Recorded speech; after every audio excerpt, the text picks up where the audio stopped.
Nyan Jimbo, so the Nyingma Lineage, Molam Chimbo, Abjata Pakratanga, Santu Shirma Dok.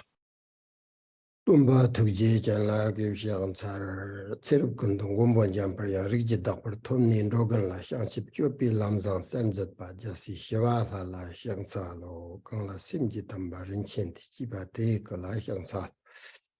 Kala no Baki Jan Demdra, Devi Johnny, De La Japsen. Okay, good morning to everyone. Happy to see all of you again. And thank you for being here today. And I always, we are very fortunate that we have this good opportunity to practice Dharma together or listen teachings together from all over the world. So this is very fortunate. So please recognize your fortunate and just be happy.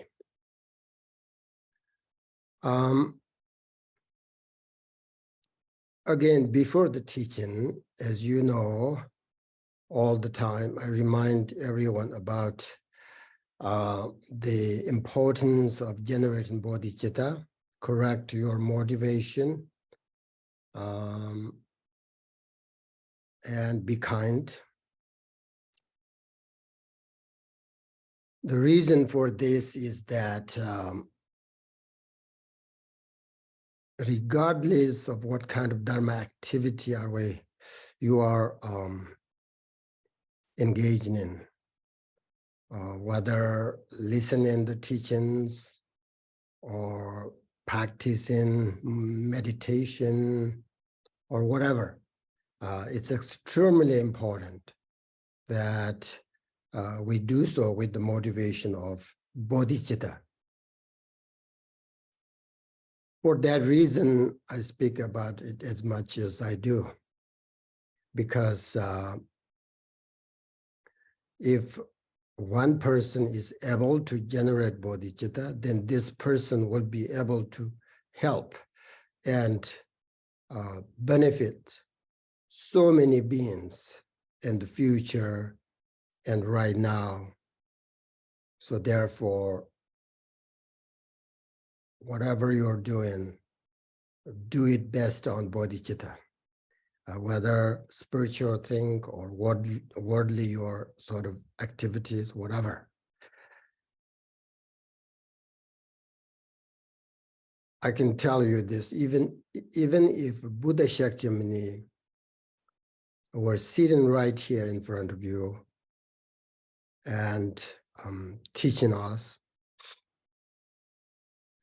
he would have nothing other to teach than bodhicitta, because bodhicitta is the essence and heart of Buddha's teachings, heart of Buddhism. And once you have a bodhicitta mind, then you have a kind heart. Then you will be a wonderful person. So that's very important. Correct your motivation, generate bodhicitta all the time. Maybe you remember in the last class, there was one important stanza to remember all the time. Shantideva said that because of this, or owing to this, the power of my faith increased to cultivate virtue.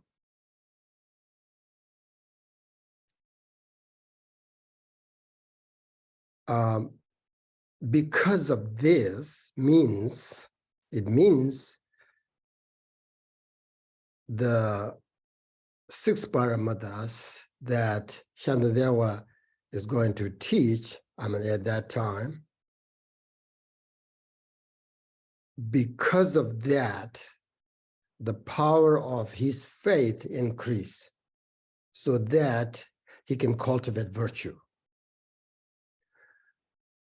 So for us, same thing. In order to cultivate virtue, in order to have a positive thought, virtue is mind, such as practice bodhicitta, practice the 6 pāramitās. Shantideva said that you need faith.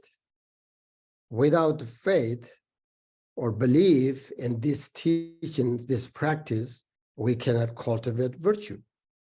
That's why Shantideva said, one reason I'm teaching this, the way of Bodhisattva, because of that, my faith increased so that I can cultivate virtues. So sounds like Shantideva said, faith is the foundation. Faith must be the preliminary whenever you cultivate virtue.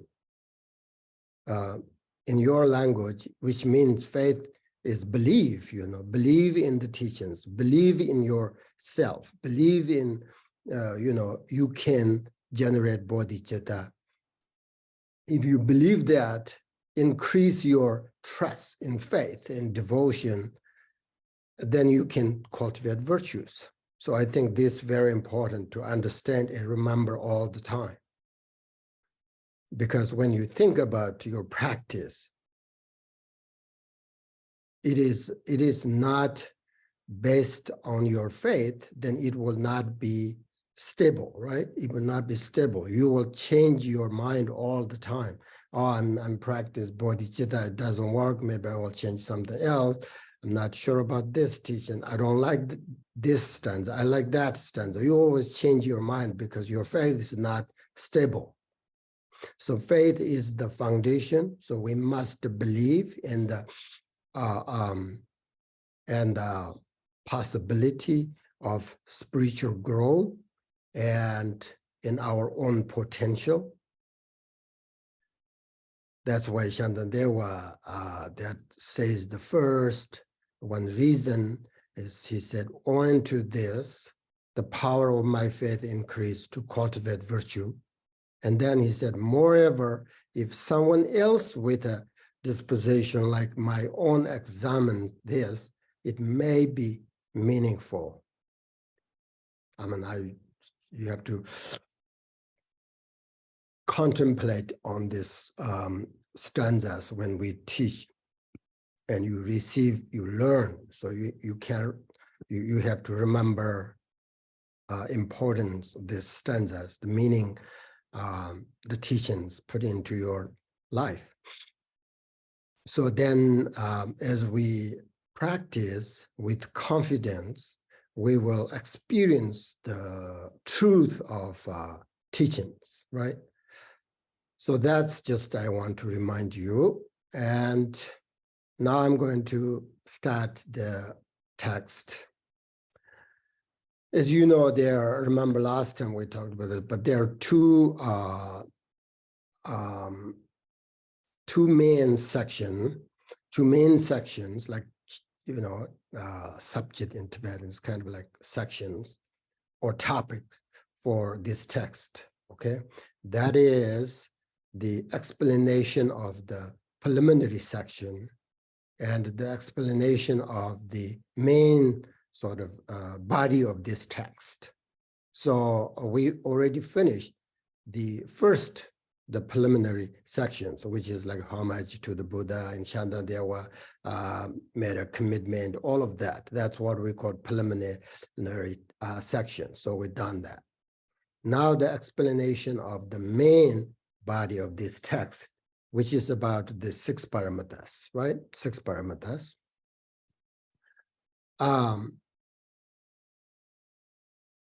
When we say the main body of this text is about 6 pāramitās, you might think that there is no 6 pāramitās, right? Because you can see in this root text, there is the patient, the paramita of patience, paramita of diligence and concentration, paramita of wisdom chapters. So you can see those, but you don't see the paramita of generosity or paramita of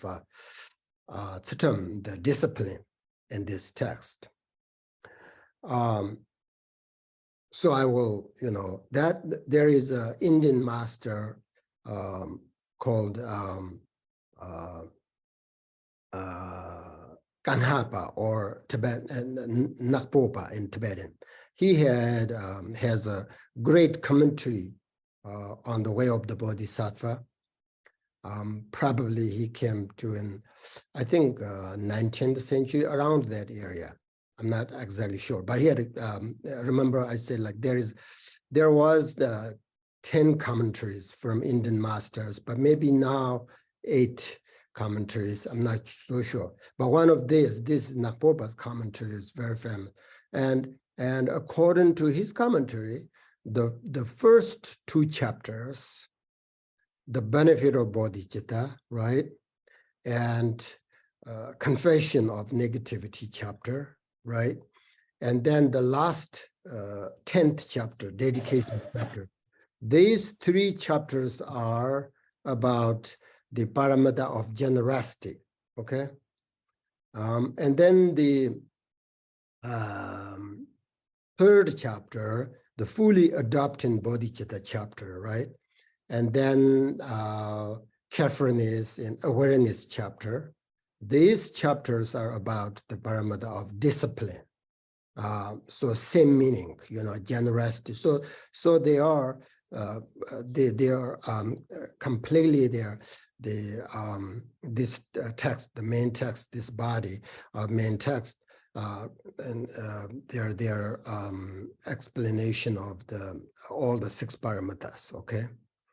There are many ways, different ideas, different sort of explanations of about these paramitas, but I like this explanation from according to the Nakpopa, the Kanhapa, Sanskrit, his name.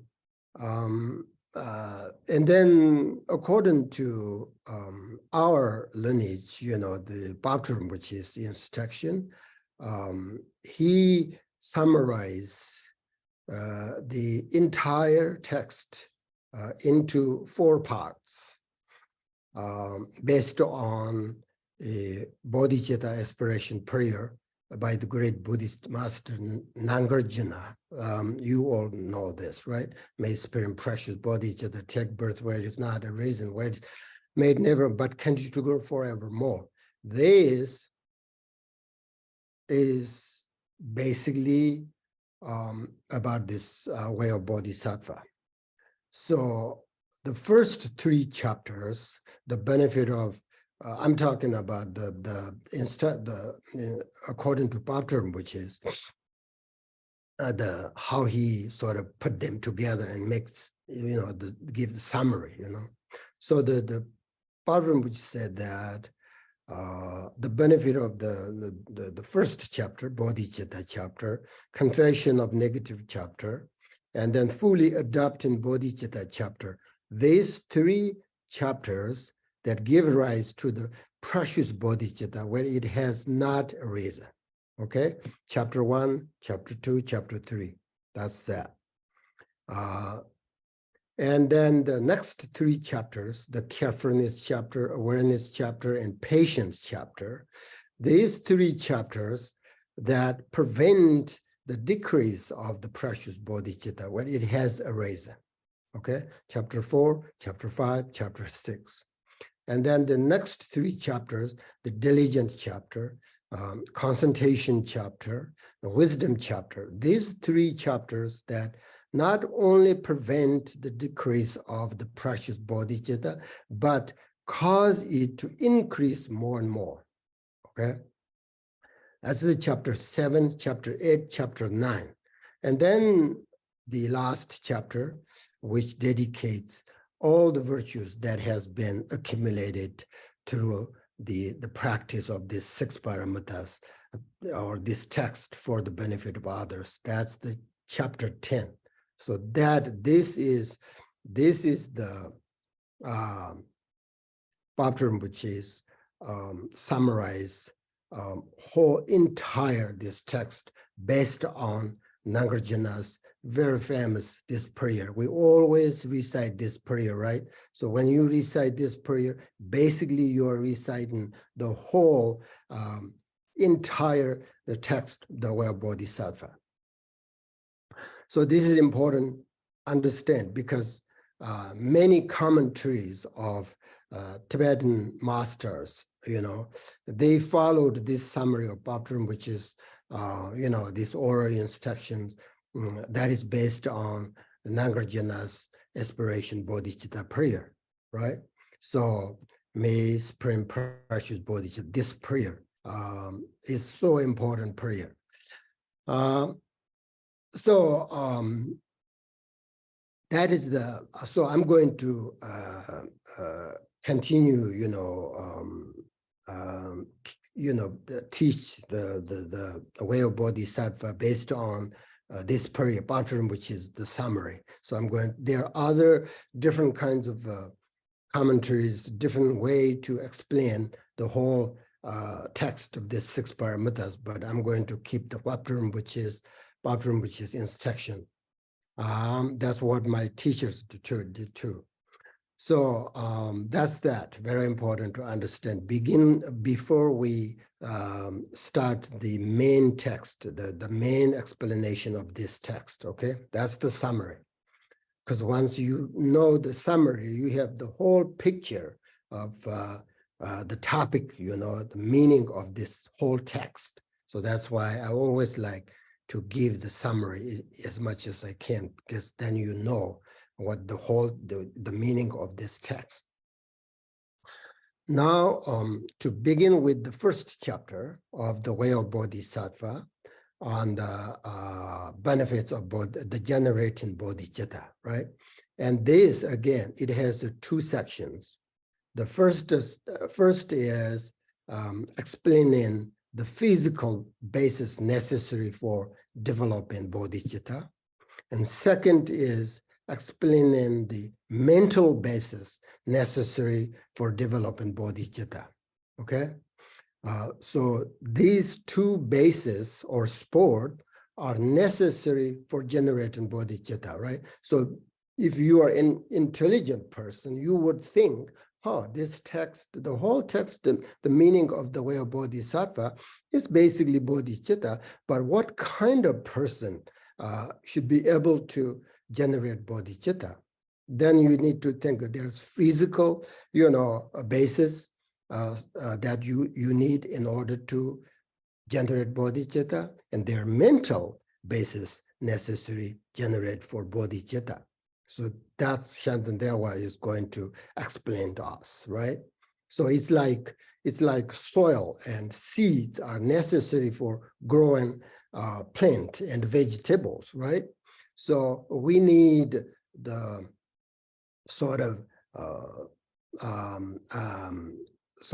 correct, the proper sort of vessel or sport or basis to be able to give rise to bodhicitta mind.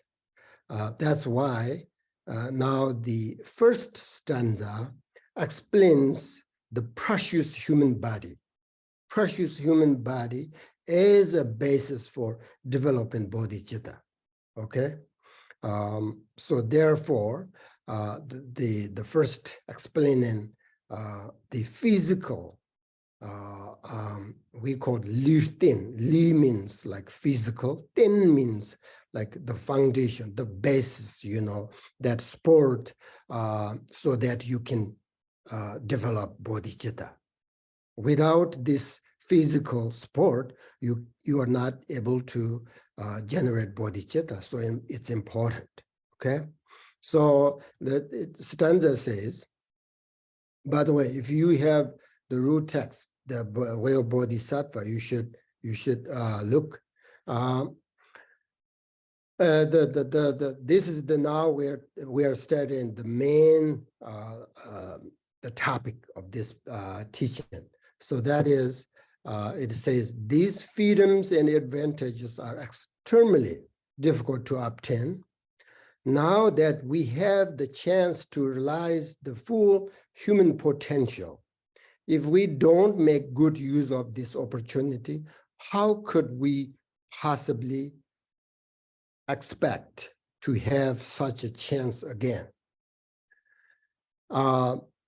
In Tibetan, Tanjur the nation, the Neperka, Chiviton, Topra Jirvala, Kartin la Pamba Map, Dubna, Shin the Yantanjur Kalanger.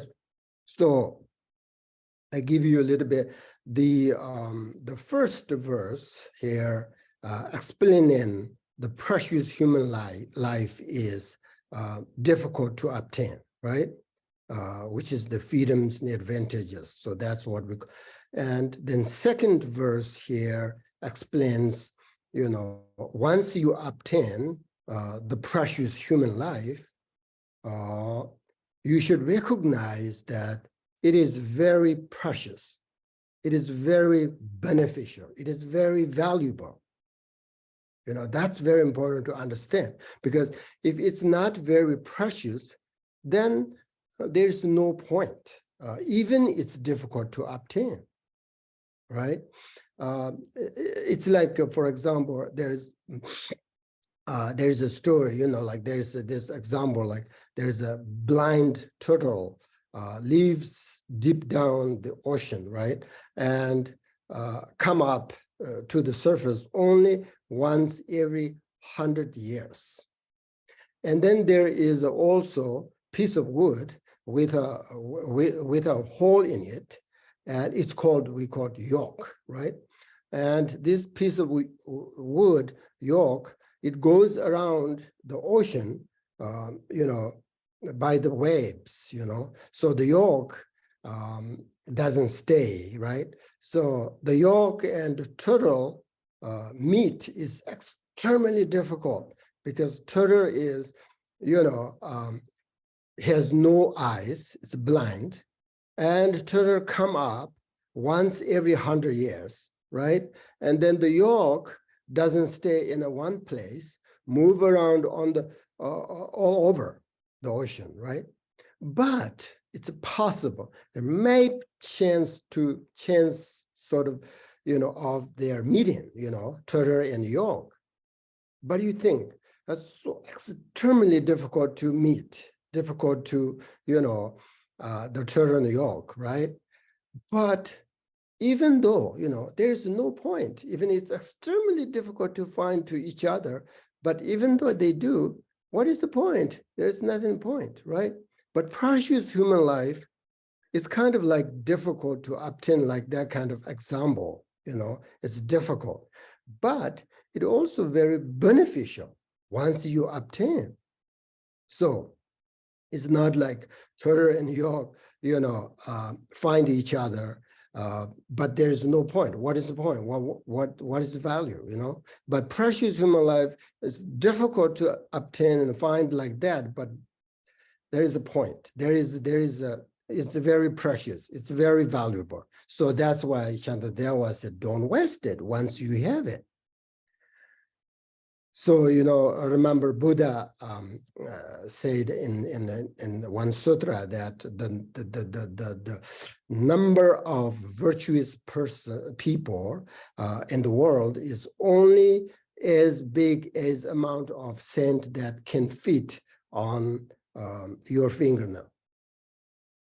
And then negative people are as numerous as all, you know, all of the sort of sand and the oceans, you know. So that's why, think about that. That's why it is difficult, extremely difficult to find precious human life. Okay. So this stanza, the second verse explains, you know, this is difficult to obtain, but also it is once you find it, you have the precious human life, it's extremely precious and valuable. And then the third verse here explains, if you wasted this precious life, then it's not guaranteed you will find it again in the future. Okay, so that's why here Shantideva talks about a precious human life. Before he explains the benefit of bodhicitta. Therefore, in order to be able to generate bodhicitta, it is absolutely necessary to be a human being with the freedoms and advantages. It is because without precious human life, it would not be possible to even find the Dharma. Because, if we had been born in a place where the Dharma did not exist, we would never have the opportunity to develop bodhicitta. However, we have all been fortunate enough to be born in a place where the teachings are available. That's why I always say we are so fortunate to have this opportunity to receive the teachings, freedom from sort of, we have the practice, we can practice. So therefore we are so fortunate. And also like being born as a human being, not just a human being, but with all these freedoms and advantages is very fortunate, right? You can see those like negative people, how they even don't have any compassion,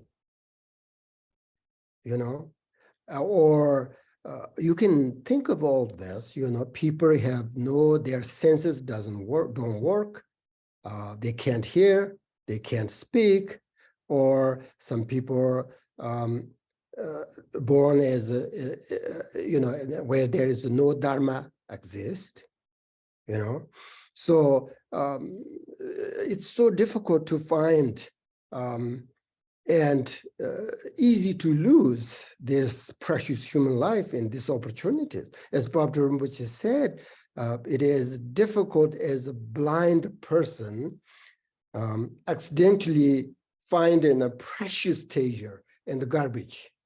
That's like, our precious human life. And that would be very fortunate, right? So similarly, we have all been fortunate enough to be born as a human being, and we have a precious human life. So therefore, we're fortunate. From the Buddhist point of view, precious human life means a human being who possesses the 8 freedoms and 10 advantages. Whoever possesses this, we call precious human life. And the freedom and advantages. Freedom aspect is being free from negative conditions, such as, being born deaf or mute, or, being born when there is no Buddha, or, having a wrong views, who doesn't believe, teachings and life, causes, conditions, all of that, etc. So there are 8 states without freedom. And then when we say advantage aspect is when positive conditions come together, or all necessary things are available. Basically, when someone who has 10 advantages, then they already have the 8 freedoms. But someone already have 8 freedoms that doesn't necessarily have all advantages, right? So,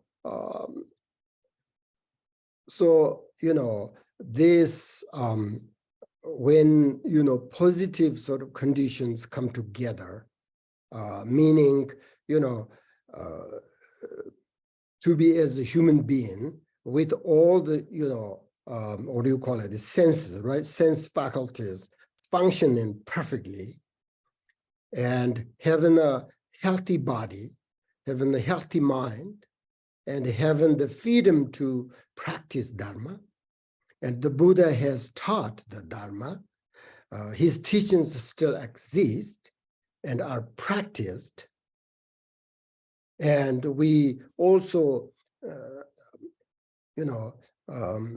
we have met good teachers and received sort of profound teachings, which is beneficial for ourselves and others, and so on and so.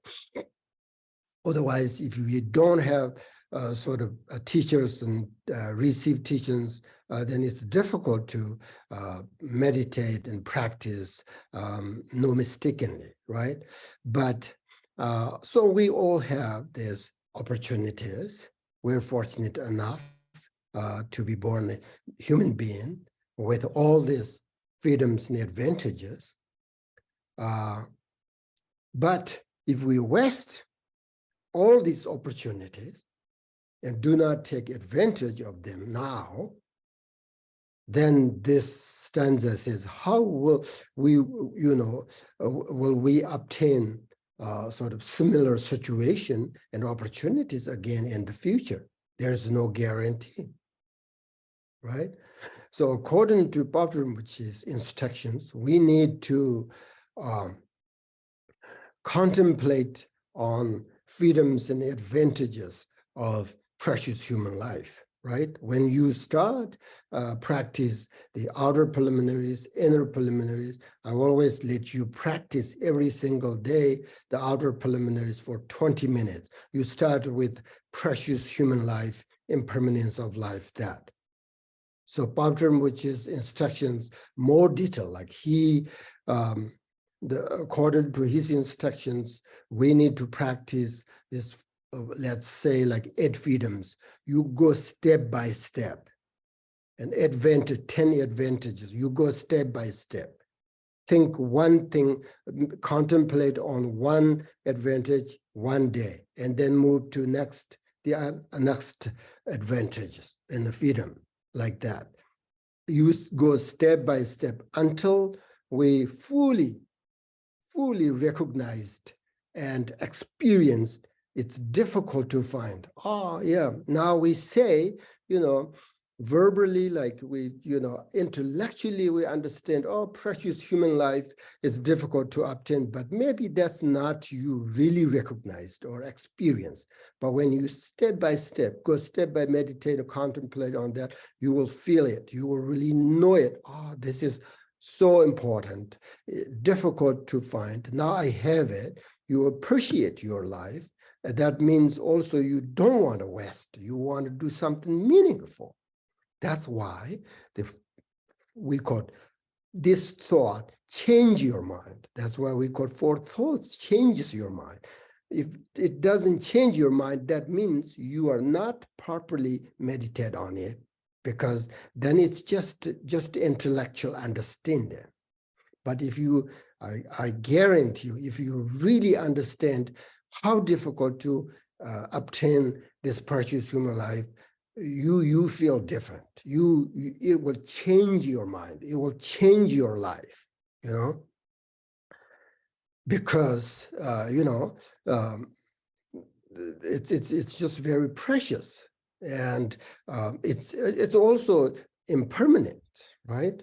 So all of these reasons we really don't want wasted. Once you have the opportunity, once you have this. And as you go over each of the freedoms and advantages, you will realize that the life with these freedoms and advantages, what you can do with them is extremely precious. So if you want to sort of meditate on them, again, please, read the words of my perfect teacher. It explains in very detail all these sort of freedoms and advantages and how to practice them. Of course, many of you already know this, but if they're new people. So therefore, Shantideva wants us to understand this preciousness, not only be sort of distracted by worldly pursuits, and not to miss this chance to do something meaningful with this life. That's why this is physical. We got physical basis in order to generate bodhicitta. So Shantideva basically, he warns us, hey, not to sort of meaninglessly waste these opportunities. But so the question is, do we really feel that having this human life is precious? Do we really think sort of each and every morning when we wake up, do we feel how precious it is to have this precious life? So we need sort of some kind of activity that makes our lives meaningful, since we have this precious life. So we have the great opportunity to change our minds and purify all the negative karma through practice bodhicitta.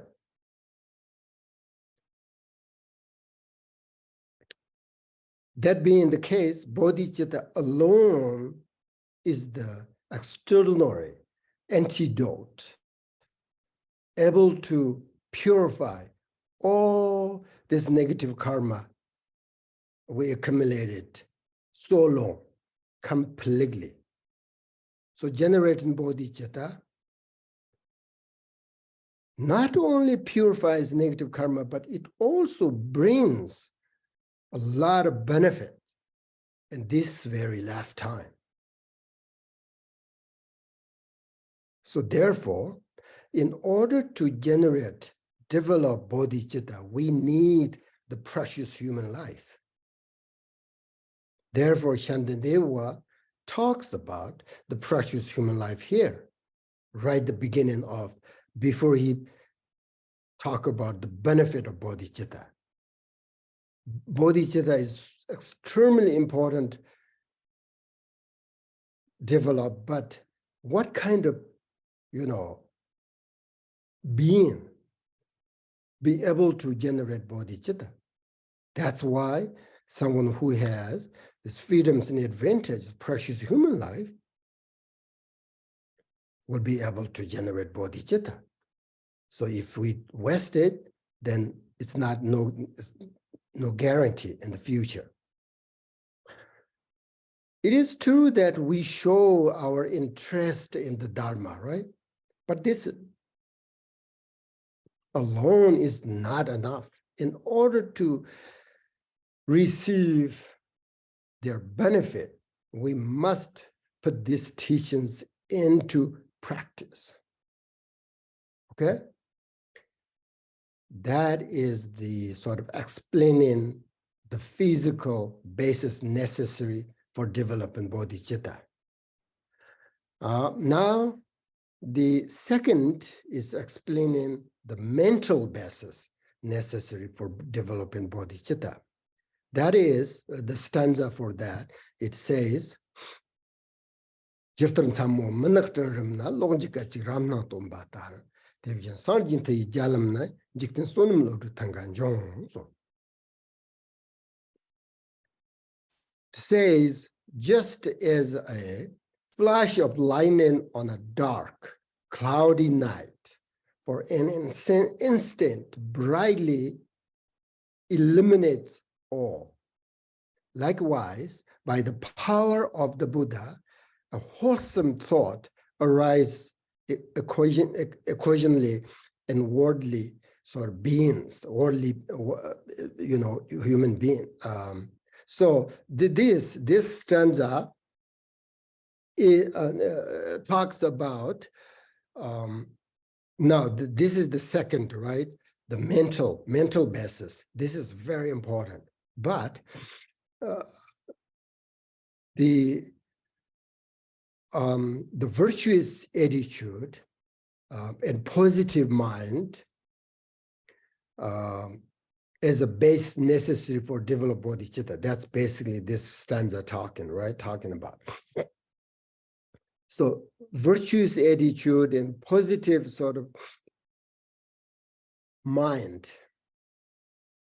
That means in order to generate bodhicitta, first we need some kind of love and compassion in our mind, or positive thought. These are positive mind, right? Positive thought, virtuous attitude. So that kind of mind is the foundation or basis for developing bodhicitta.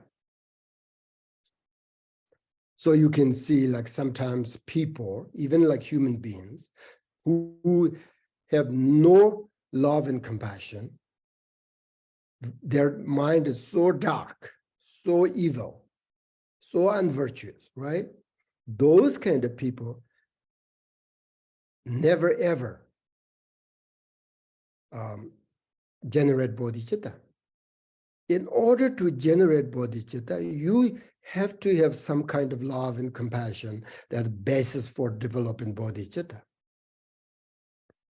But it says here, as an ordinary being like us, it is not very often that this kind of positive thoughts in our mind arise.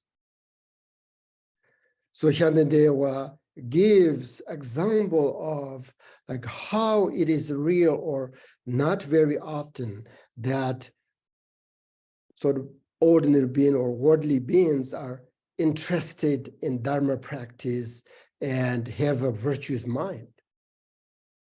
It's not very often. It's like when it says here,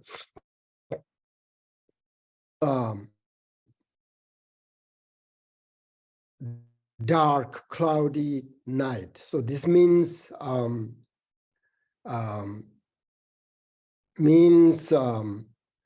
when there is no sun, no moon, no stars, and it's just a black sort of darkness, right?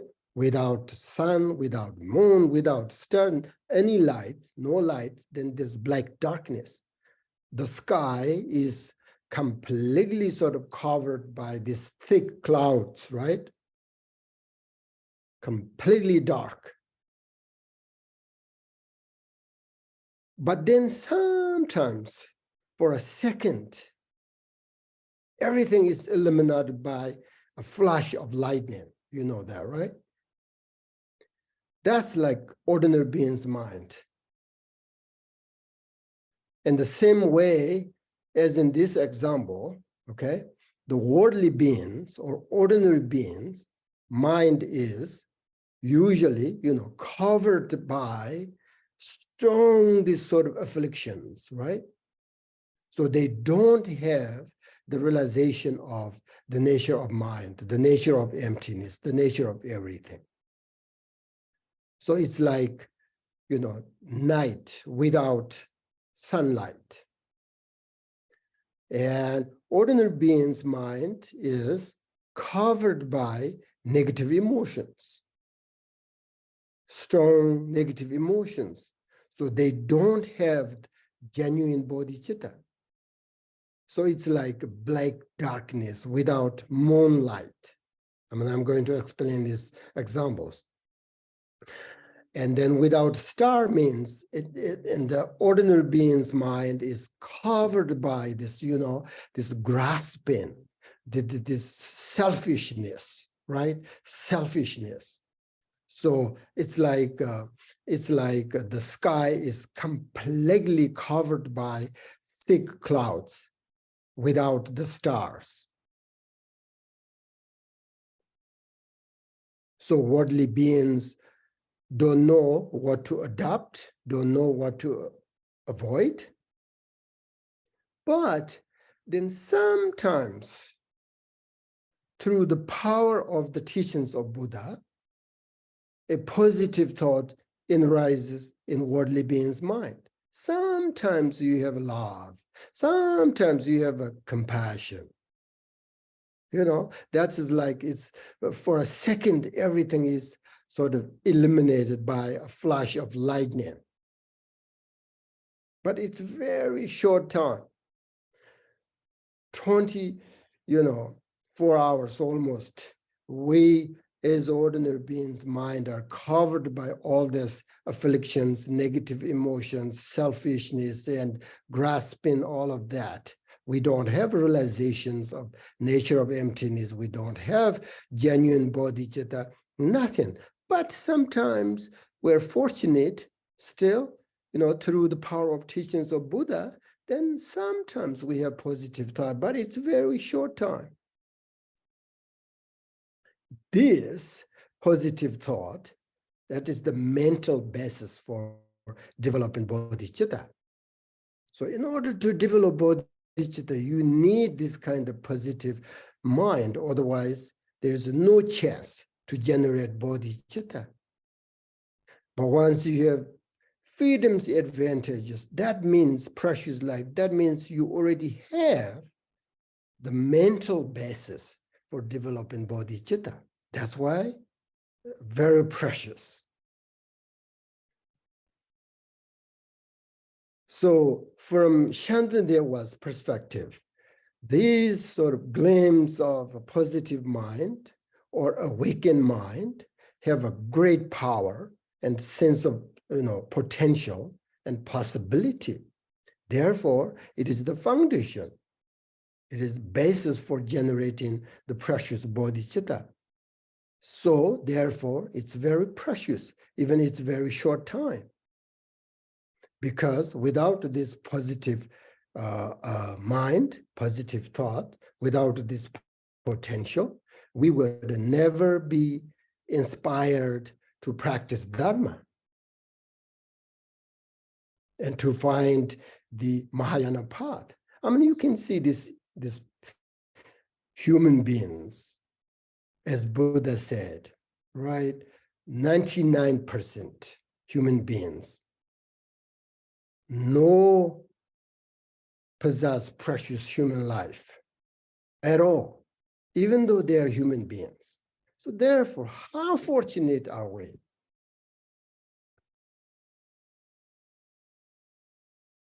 So the point is, since we have achieved a precious human body, precious intelligent mind,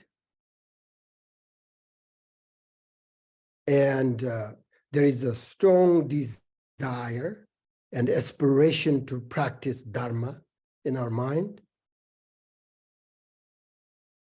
that's very fortunate. We should not waste it, but we should make it stronger and increase sort of more and more by thinking of the benefits of having a precious human life and having an intelligent mind. Otherwise, these opportunities, as I said, will not happen very often. I mean, you can see this clearly. How many, billions of millions of people in this planet, as I said, like 99% of them has no precious human life.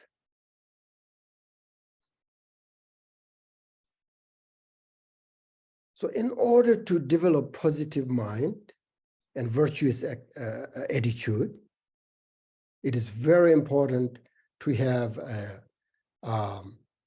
sort of close relationship with spiritual friends and spend time with Dharma friends as much as you can. Because, if you spend your time with a person who is not a good companion, like a person who doesn't like to practice, a person who harm others all the time, no problem.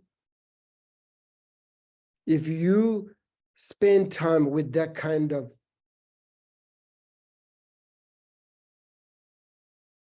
worldly and negative sort of individual, you have almost zero chance to generate bodhicitta. That's why when you take refuge vows, take refuge in the Sangha, what is the precept? You don't spend your time with negative individuals, because then it will change your life, not good way. So the same thing here, if you want a bodhicitta, generate bodhicitta, you have to spend time with spiritual friends who inspires you, who say, oh, I meditate for, 3 hours, 4 hours, and talk about these benefits, then you also, oh, I want to do that. But if you spend time with a person who harms others, no problem with at all, then you have zero chance to generate bodhicitta. It is very important. And it is also very important to read, listen, and learn Mahāyāna teachings in order to increase the positive mind. Remember, we're talking about the mental basis developing bodhicitta. The mental basis is, as I said, the positive mind. You need positive mind. Based on positive mind, you can generate bodhicitta. If you don't have positive mind, you have no mental basis, no mental support generating bodhicitta. You have no foundation. You have no basis for developing bodhicitta. So this, even though very short time, these positives arise in our mind, but that is very important foundation for generating bodhicitta. Gardamba masters always say, to direct your mind to the Dharma, conduct your Dharma practice with bodhicitta, keep a simple life until you die, and die with bodhicitta mind, die without any regret. Okay? So, without these two foundations of bodhicitta, the precious human body, the precious, positive mind, there is no chance to generate bodhicitta. Okay? So it is important to understand this.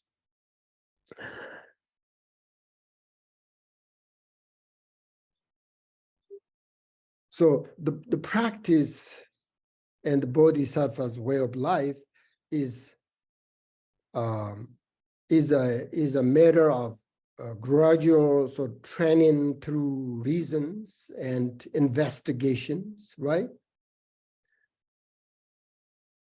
Do I possess the precious human life?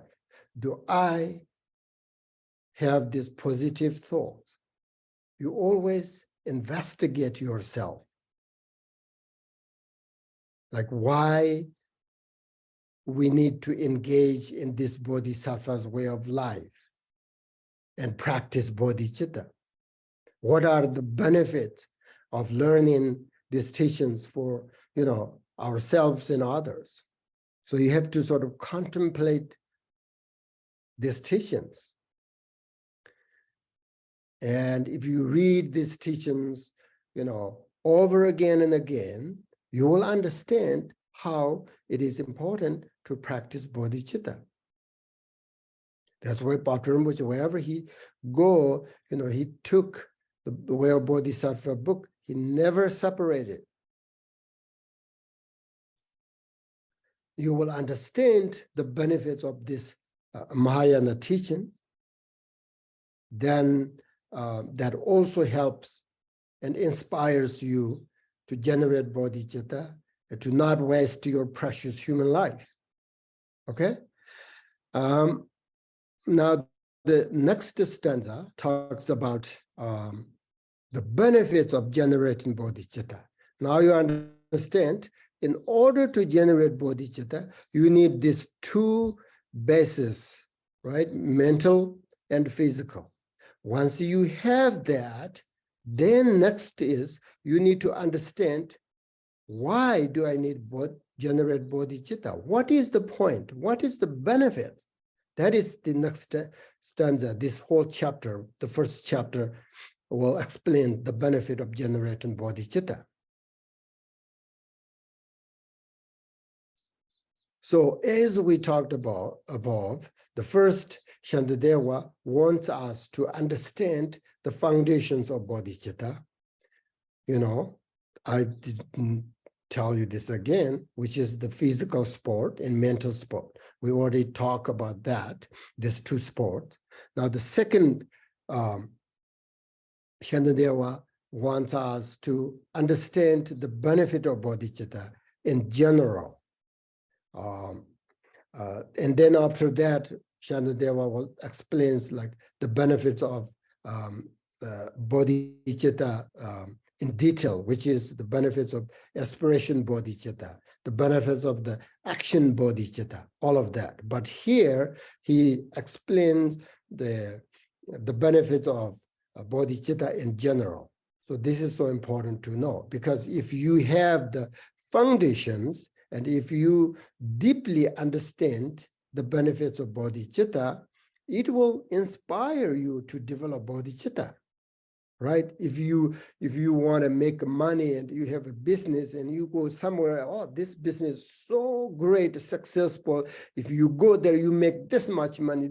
It inspires you. You want to go there and do business. Same thing, because you know the benefits of its doing it. So the benefits of bodhicitta, the first, in order to develop and practice bodhicitta, you need the benefit. You need to understand the benefit of generate bodhicitta.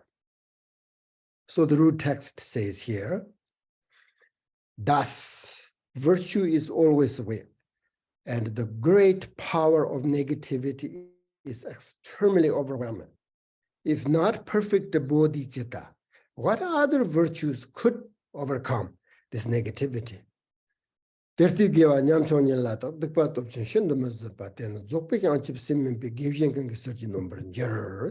this stanza starts with word thus, right? The root text starts with thus. It means, as we have explained above, the positive thoughts and virtuous thought do not very often come to in our mind, right? Just like a flash of lightning, very short. And whereas negative thoughts and non-virtuous thoughts are constantly arising in our mind, and they are overwhelming and extremely intense and so strong, right? They make us suffer all the time. They're very difficult to abandon and eliminate, except through the practice of bodhicitta. That's why this root text says, if not perfect bodhicitta, what other virtues could overcome this negativity? None.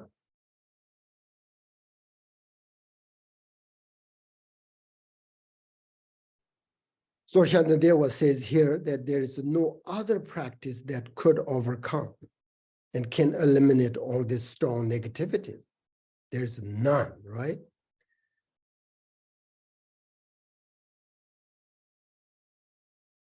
And if we don't have bodhicitta, then even though we have some other good practice, we will not become enlightened.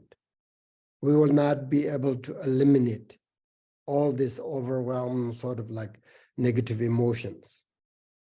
But if we possess bodhicitta, and whatever practice we do, that practice is based on bodhicitta, then no matter what practice we do, it can eliminate all these negative thoughts. Or if we possess bodhicitta, then it doesn't matter actually if we don't have no other practice, just the bodhicitta, we will be able to eliminate all this strong negative karma. That's why Shantideva says here, if not perfect bodhicitta, what other virtues could overcome this negative? None. The question mark, the answer is none. That's why I always remind you, correct, generate bodhicitta, whatever you do. Otherwise, you say, mantras hundreds of times, or you sit on your cushion many hours without bodhicitta, your practice cannot change your mind and eliminate all this negative karma. That is why bodhicitta is crucial. Bodhicitta is the point. Bodhicitta is the heart of Buddhism.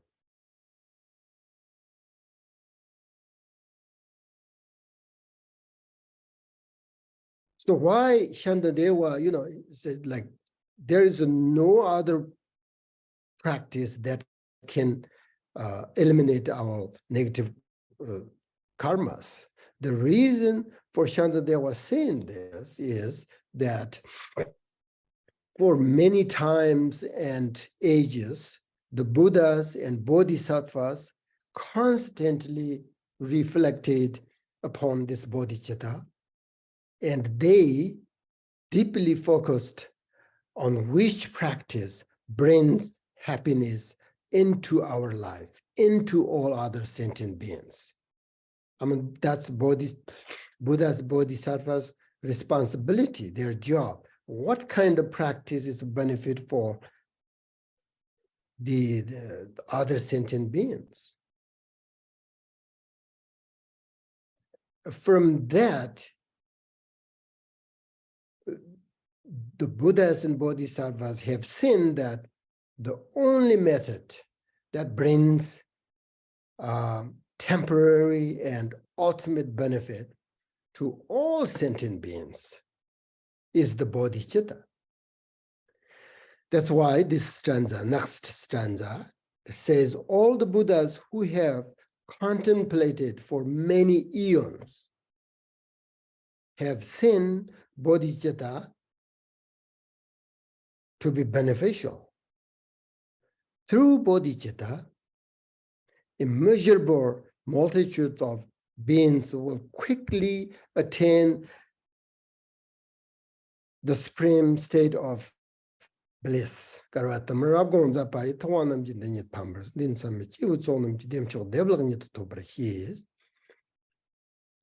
Shantideva said that, so that's the reason, right? The Buddhas who have contemplated for many eons, and they found that bodhicitta is the only beneficial. And through the bodhicitta, all sentient beings can be eliminate their negativities and can be temporary and ultimate happiness. That's the reason why Shantideva say in the first stanza, if not perfect bodhicitta, then what other virtues could overcome this negativity? That's the reason. So Shantideva said that in difficult times, when there is unkindness, selfishness, loneliness, greediness, it's right now. So at that time, it's only bodhicitta that can heal these problems. Through bodhicitta, we will quickly bring happiness to our lives, into our lives, because bodhicitta purifies all these overwhelming negative thoughts. That's why Bhakti Rinpoche always say that, to keep bodhicitta as your, how do I say, the most precious sort of possessions. So then you can remember it constantly.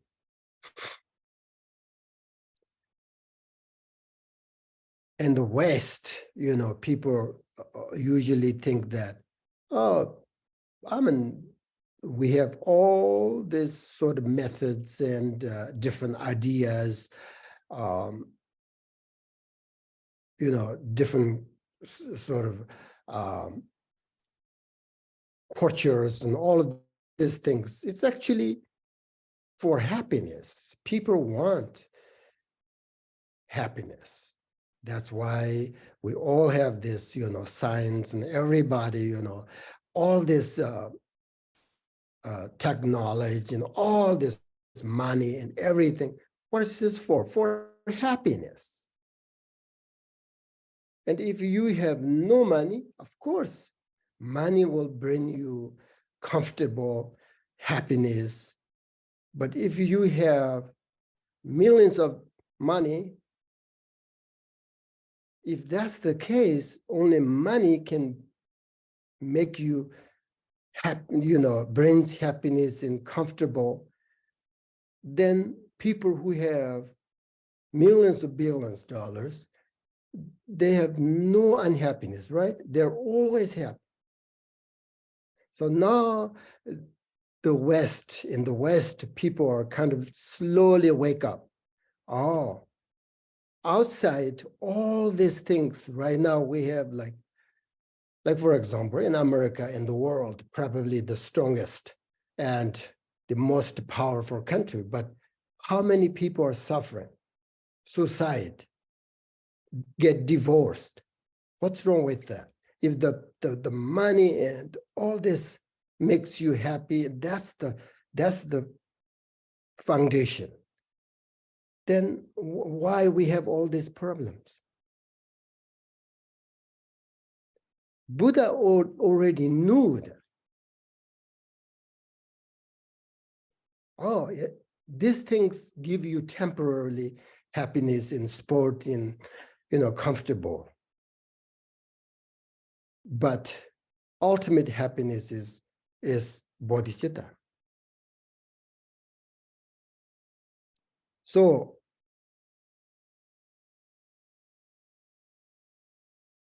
that's why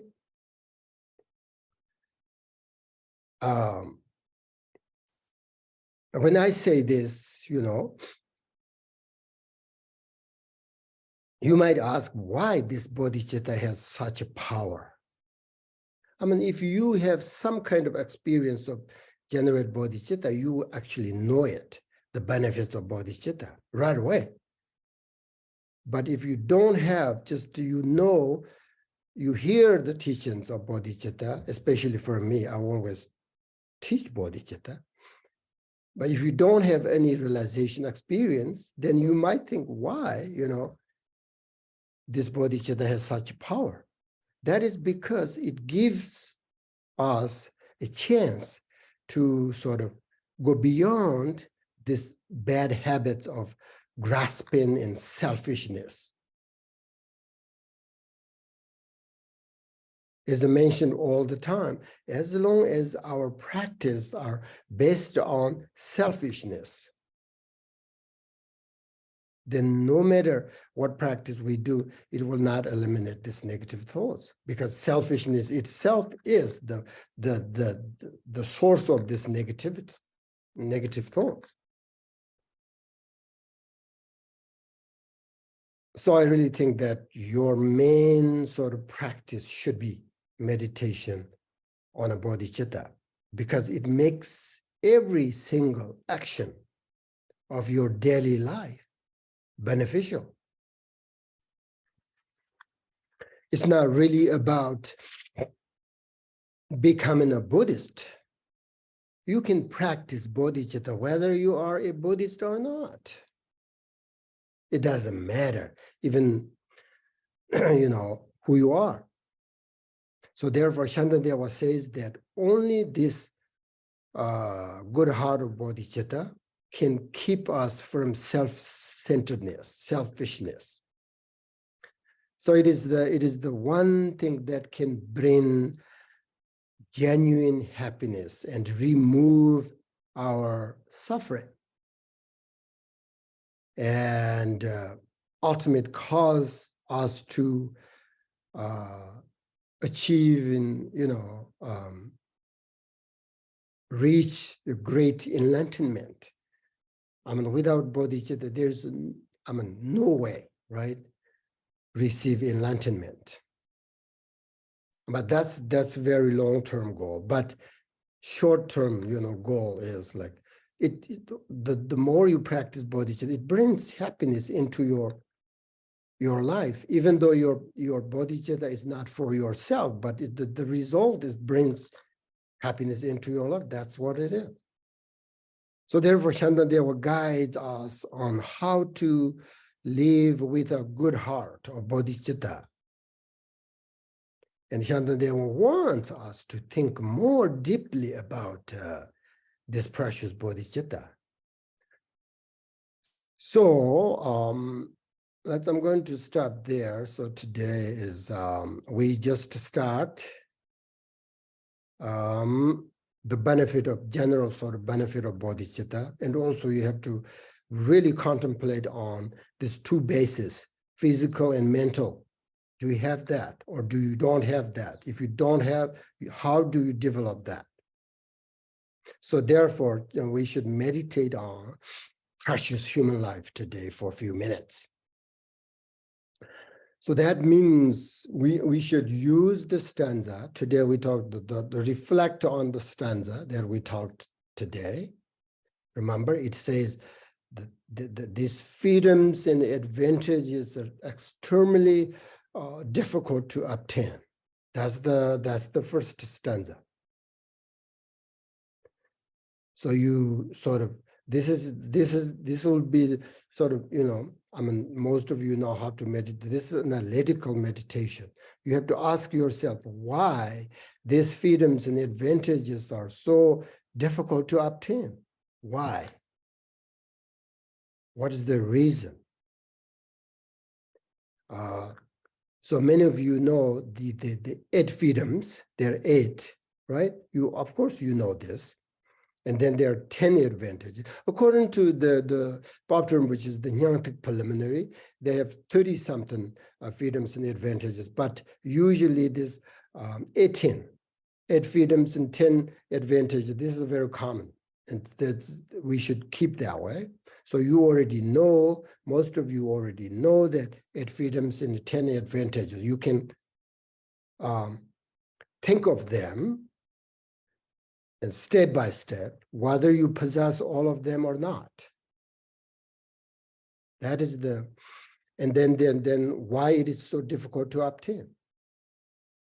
That's first stanza. The second stanza to contemplate on is now, it says now that we have the chance to realize the full human potential.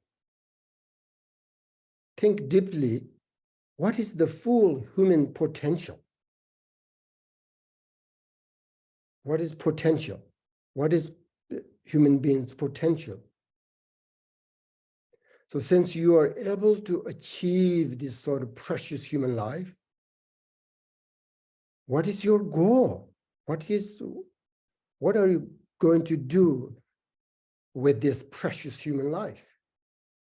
Just nothing and then die? And the next life, maybe you become an animal. Who knows? No guarantee. So you have to think about this human potential. Here, there was a full human potential means generate bodhicitta. Nothing else. Through practice 6 pāramitās. That's the human potential here. So reflect on that and make a commitment. Before you die, make sure you have bodhicitta mind. That is your commitment. I'm not saying that before you die, make sure you reach enlightenment. Impossible if you don't have generate body. If you don't have bodhicitta mind, enlightenment is just so far, just let's forget it. But before you die, make sure you have bodhicitta mind. That is your commitment. And never give up it until fully accomplish that goal. That's the second stanza you have to contemplate on. You can make more commitment and reflect on these things you further. But and then the contemplate on the last verse, it says, if we don't make good use of this opportunity, how could we possibly expect to have such chance again? What does it mean? You already made a commitment, right? You're going to develop generate bodhicitta before you die. That's your commitment.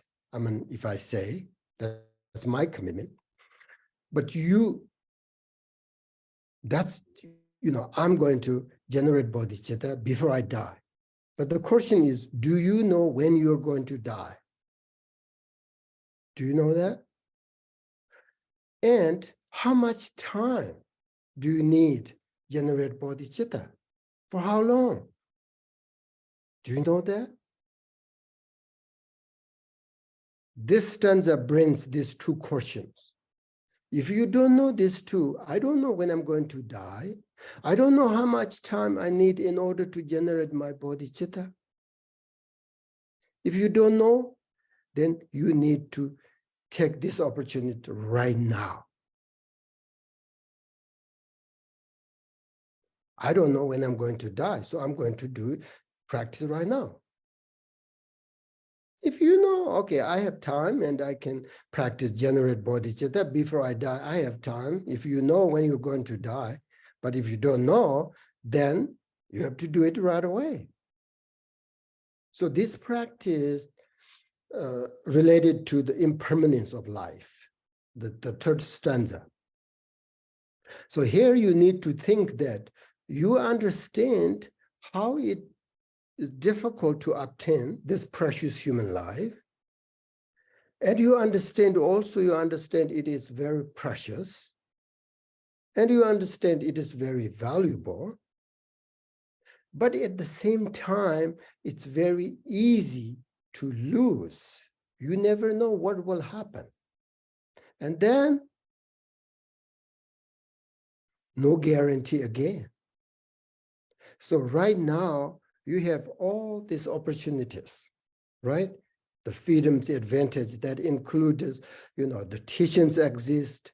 The teacher give you the instructions. You have the freedom to practice. All these advantages, you have to think, That's why the freedoms and advantages, all of these things.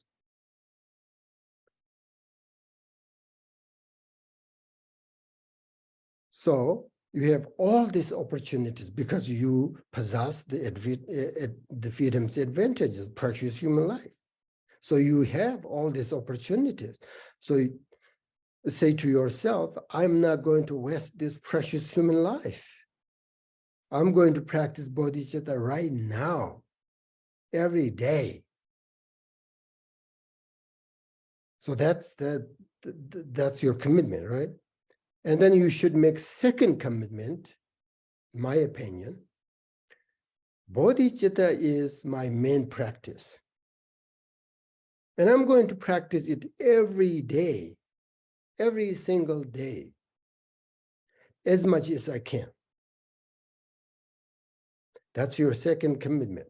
Because now you know it is difficult to obtain. Now you know it is very precious. Now you know it is easy to lose, very uncertain. And now you know it is not guarantee you will have this chance again. So why not practice right away and generate bodhicitta before you die?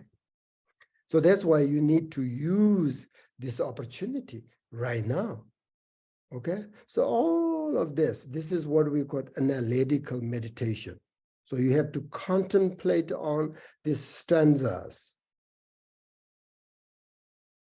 We're so fortunate to have these instructions from the great Bodhisattva, Shantideva, and Rinpoche. So that's another, like you have like your advantage, right? You meet this, you receive this instruction. I mean, I have the great lineage. I received this from bodhisattvas. So this is another fortunate. Why every day you are so sad, you're worried and disappointed, and why you do that? You have this great opportunity and precious human life. Why you worry so much? Why? Think all of that. That means you don't really recognize that you have this precious human life. Otherwise, it makes you happy if you understand this fortunate and opportunities. And as I said, 99% in this world, people have no precious human life. So why you are so sad every day and unhappy? Why? There's no time for that. So that's why you need to use this opportunity right now, if you don't know when you're going to die. So that's your meditation for today, okay? For 5 minutes, please.